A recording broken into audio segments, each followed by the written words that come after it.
funny to say this, but my father was that with me. My father never learned how to say I'm sorry.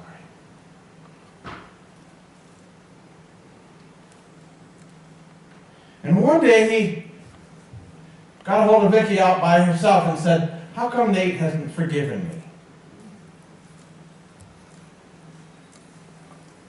And you see, he's going to zap me because you're the preacher, so you better be forgiving.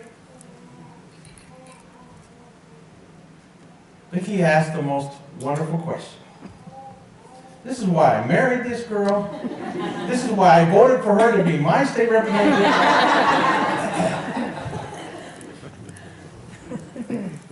She says to my dad, "Have you ever asked him?" And the answer was no. And he never did.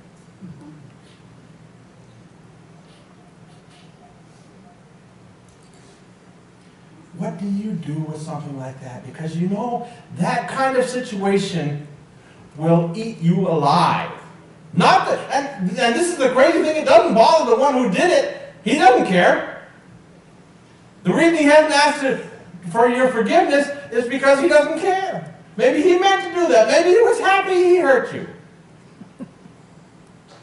But it will eat you alive if you spend time not figuring out a way to deal with forgiveness in that situation. And this is where this verse is so important. Because it doesn't say when they ask for forgiveness.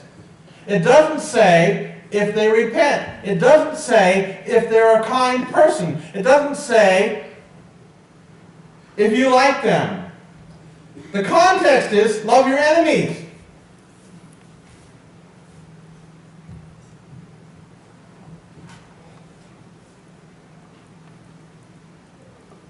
The thing that Dad didn't understand is that I had already forgiven him. Because I didn't want to carry it. I didn't want it to be eating me up. I didn't want it to be ruining not only my insides, but relationship with other people. I had already forgiven him. And the sad part about it was Dad missed that. Because he never asked me.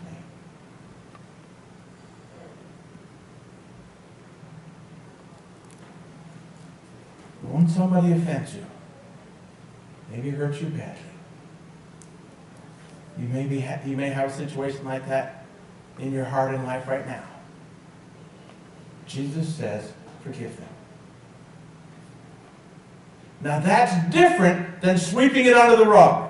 This is a critical distinction. He doesn't say, and this is one of the things that those who say judge not, who try to take advantage of us by saying judge not, want us to do, by just having you say, oh, that's okay. No, it's not okay. Very important to understand. When somebody hurts you, it's not okay. And you can't make it okay by saying, oh, that's okay. You know why you can't make it okay by saying that? Because it still is inside of you and it still will eat on you. But you can give it to the Lord. You can say to the Lord, all right, I give it to you. You have been amazing to forgive me. I forgive that. Which is also what it says here. The Lord is kind to the evil and the unthankful. So you want to be like him? Forgive them. Now, the other side of this fits my perverse sense of justice and sense of humor. It freaks them out. I love that part. I'm sorry. Like I said, there must be something wrong with me, but I like that part. When they assume, since they have zinged me somehow, and I would be upset for the rest of my life with them, that when I say, hey, hi, good to see you, it freaks them out. I love that part. Because the Lord is able to set me free, and that's the most important thing at that stage. He would like to restore the relationship, but if that's not possible because they won't come, then he can set me free. And that's what I need.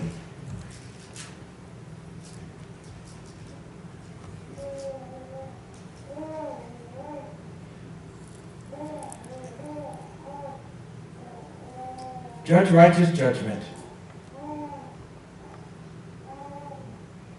Judge as you would like to have somebody judge you. The verse right before this says, be merciful, as your Father is merciful to you. That's how to judge properly. Don't condemn. Don't begin there, because otherwise you'll miss so many things about a relationship with others. And there's always the repair to any relationship. Forgive. If they come to you, you forgive them and the relationship is restored. That's best case scenario. If they don't come, you can forgive them anyway, and at least you're restored.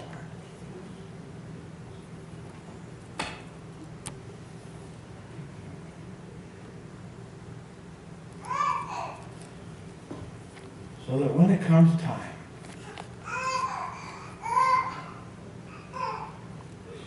when you lose somebody, you can say, see you later, without regret.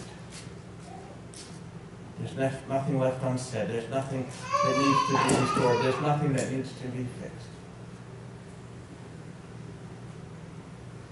And I can tell you from our experience with Jesse, that's one of the most amazing things to see you through your loss.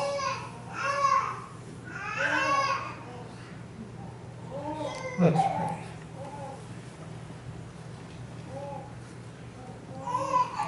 Father, I thank you for your graciousness to us. For this word from Jesus, which it offers grace to our lives and to our relationships.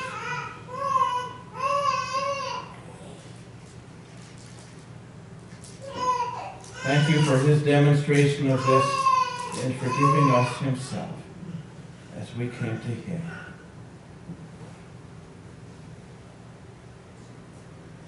Father, I pray for anyone here today who's struggling with these things. Help them to hear not only from your word, but from your heart, and experience the life you have for them. A life of joy and blessing and good relationships the way they're supposed to be. And help us each day, each one, to be like Jesus.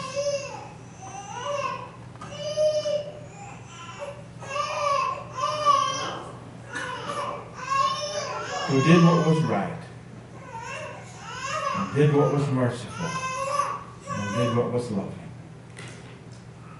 We ask in his name, amen.